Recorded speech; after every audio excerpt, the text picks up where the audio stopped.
Hai, saya Mina. Dan saya Tina. Kami dari TVPS SK Sungai Betal. Betul. Salam Ramadan yang ke-25. Anda bersama saya, Afiqah Husna, untuk segmen Betulkan yang biasa, biasakan yang betul.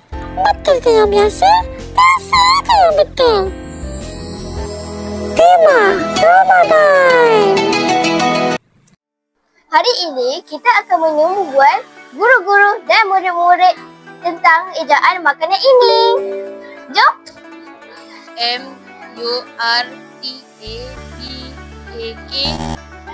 MURTABAK MURTABAK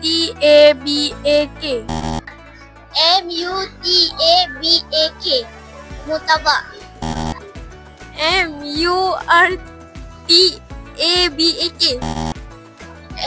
MARTABAK. Ejaan martabak yang betul. MARTABAK. Martabak. Ingat ya kawan-kawan, ejaan yang betul untuk makanan ini ialah MARTABAK. Martabak. Betulkan yang biasa, biasakan yang betul. Jumpa lagi. Bye-bye.